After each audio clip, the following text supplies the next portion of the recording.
தாடிக்கொம்பு சவுந்தரராஜா பெருமாள் கொடகனார் ஆற்றில் இறங்கி முனிவருக்கு சாப விமோசனம் அளித்தார். திண்டுக்கல் சித்ரா பௌர்ணமி திருவிழா. தாடிக்கொம்பு சவுந்தரராஜா பெருமாள் திருக்கோவிலில் சித்ரா பௌர்ணமி திருவிழா வியாழக்கிழமை தொடங்கியது. மாலை 6 மணி அளவில் சவுந்தரராஜா பெருமாள் சன்னதியில் இருந்து குதிரை வாகனத்தில் புறப்பட்டு பல்வேறு திருக்கண்களில் இறங்கி அருள் பாலித்து இரவு தாடிக்கொம்பு பகவதி அம்மன் கோவிலில் தங்கினார். வெள்ளிக்கிழமை அதிகாலை 5 மணி அளவில் பகவதி அம்மன் கோவிலில் இருந்து கிளம்பி பல்வேறு திருக்கண்களில் எழுந்தருளி காலை 7 மணி அளவில் கொடகனார் ஆற்றுக்கு சென்றார். அங்கு தவளை வடிவில் உள்ள மண்டுக முனிவருக்கு சாப விமோசனம் அளித்து ஆத்துப்படித்துறை மண்டபத்திற்கு எழுந்தருளினார். ஆற்றில் இறங்க நிகழ்ச்சியின் போது பக்தர்கள் தங்கள் குழந்தைகளுக்கு மீனாட்சி அம்மன் வேடமணிந்து அழைத்து வந்திருந்தனர். அப்பொழுது ஒரு பெற்றோர் தங்களுடைய கை குழந்தையை மீனாட்சி அம்மனிடம் கொடுத்து ஆசி பெற்ற காட்சி அனைவரையும் மெய்சிலிருக்க வைத்தது.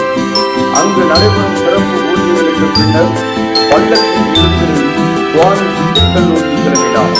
வழி நெடுகிலும் பக்தர்கள் ஆங்காங்கே அமைக்கப்பட்ட திருக்கண்களில் எழுந்தருளினார். அங்கு பல்வேறு பூஜைகள் நடத்தப்பட்டன. பின்பு திண்டுக்கல் வந்தடைந்தார். அதனைத் தொடர்ந்து பல்லக்கில் அமர்ந்தவாறு சவுந்தரராஜா பெருமாள் திண்டுக்கல் நகரில் உள்ள தாடிக்கொம்பு ரோட்டில் உள்ள ஐயர் மண்டபங்களில் இறங்கி பக்தர்களுக்கு அருள் பாலிக்கிறார்.